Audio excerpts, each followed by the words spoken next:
जय हिंद दोस्तों, एन के क्लासेज में आपका स्वागत है। मैं आदित्य।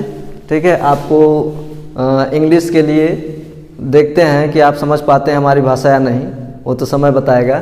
तो आज हम नरेशन पढ़ेंगे। नरेशन क्या होता है? नरेशन मतलब होता है कथन या व्याख्या करना। तो किसी भाषा को हम दो तरह से व्याख्या कर सकते हैं, जिसे बोलते हैं प्रत्यक्ष कथन और अप्रत्यक्ष कथन, जिसको हम दो भाषा में कह सकते हैं, डायरेक्ट और इनडायरेक्ट। दूसरा क्या है? इनडायरेक्ट। इनडायरेक्ट स्पीच, ये भी स्पीच हो गया। इसको बोलते हैं प्रत्यक्ष कथन। प्रत्यक्ष कथन। और ये होता है अप्रत्यक्ष कथन। अप्रत्यक्ष कथन। ठीक है, तो नरेशन में दो होता है part, direct narration, indirect narration या इनडायरेक्ट स्पीच। ठीक है, प्रत्यक्ष कथन जब हम किसी वक्ता के कहे गए कथन को ज्यों का त्यों रख देते हैं। मतलब किसी का कोई कथन है, उसको ज्यों का त्यों, उसमें कोई परिवर्तन ना किए बिना उसको वैसे ही कह देना ही डायरेक्ट स्पीच या प्रत्यक्ष कथन होता है। जैसे इंग्लिश में कहते हैं, जैसे मान लो मोहन एग्जाम्पल में said to me, comma inverted comma, ही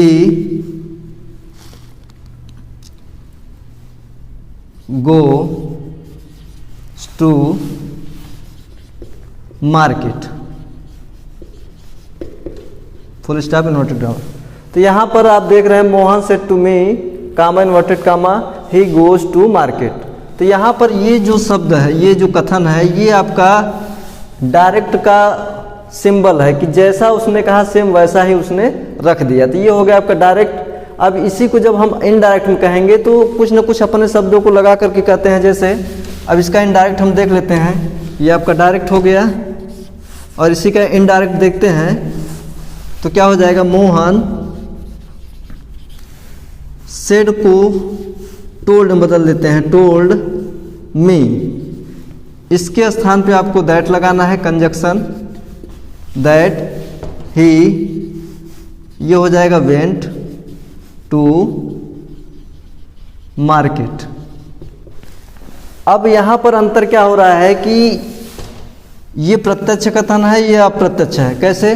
क्योंकि इसमें जो है कि ये हमने अपने से जोड़ा है। ठीक है, ये अपने से जोड़ा है और इसके स्थान पे आपको ये दिख रहा होगा और इसके स्थान पे ये दिख रहा होगा और यहाँ पे इसके स्थान पे केवल ये दिख रहा है। ठीक ना? तो ये इसका मतलब ये हुआ कि जब हम किसी के शब्दों को हम या वाक्य को अपने शब्द में कहते हैं तो कुछ न कुछ वर्ड को जोड़ के कहते हैं, तो वो होता है इनडायरेक्ट स्पीच या अप्रत्यक्ष कथन। ठीक है, अब ये हमने जान लिया सिंपल कि मोहन मुझसे कहा कि सॉरी की नहीं जोड़ेगा क्योंकि की इसमें आ गया है, तो ही गोज टू मार्केट, वह बाजार जाता है। अब यहाँ पे जब हम अप्रत्यक्ष में बताएंगे तो मोहन ने मुझसे बताया कि वह बाजार गया। ठीक है, अब हम देख लेते हैं कि ये कैसे चेंजेस होते हैं। तो अभी चेंजेस जानने से पहले ये जान लें कि डायरेक्ट से इनडायरेक्ट में कितने प्रकार के सेंटेंसों का होता है। ठीक है, तो आप लोग जानते हैं कि भाषा के आधार पे सेंटेंस 3 प्रकार के होते हैं और जनरली जो डायरेक्ट और इनडायरेक्ट में पढ़ा जाता है वो 5 प्रकार के होते हैं। तो जो 5 प्रकार हैं, पहला है आपका असर्टिव सेंटेंस, असर्टिव सेंटेंस। ठीक, दूसरा है आपका interrogative, interrogative sentence.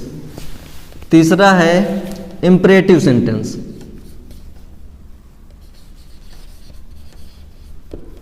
Imperative sentence. चौथा है आपका ऑप्टेटिव सेंटेंस, ऑप्टेटिव सेंटेंस। और पांचवा है एक्सक्लेमेटरी एक्सक्लामेटरी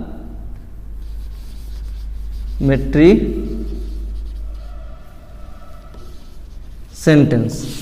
तो ये 5 प्रकार के आपके सेंटेंस होते हैं जिनका हम डायरेक्ट से इनडायरेक्ट में बदलते हैं। अब असर्टिव में ही हम लोग 2 पार्ट पढ़ते हैं। पहला है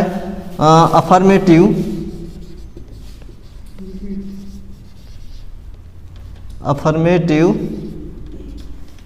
और निगेटिव।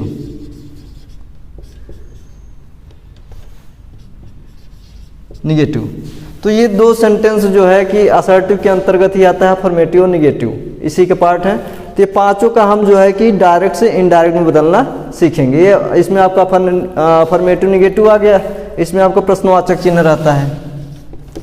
प्रश्नवाचक चिन्ह हो गया, ये आपका आज्ञा सूचक या प्रार्थना सूचक रहेगा, ये आपका इच्छा सूचक रहेगा और ये आपका विस्मयादिबोधक। ठीक है, तो ये सारे पार्ट हैं। जब हम इसको पढ़ेंगे तो कैसे कहाँ पे क्यों टोल्ड हो जा रहा है, क्यों दैट लग जा रहा है और क्या लग सकता है, और यहाँ वेंट कैसे हो गया और यहाँ पर ये हट करके आपका फुल स्टॉप कैसे हो गया, तो इन सब चीज़ों को हम अच्छे से जानेंगे जब विस्तृत रूप से जब हम असर्टिव को शुरुआत करेंगे तो उसी में सारी चीज़ें हमें पता चल जाएंगी। तो असर्टिव जो है कि बहुत ही इम्पॉर्टेंट है। अगर ये पहला समझ में आ गया तो सारी चीज़ें हमको समझ में आ जाएंगी।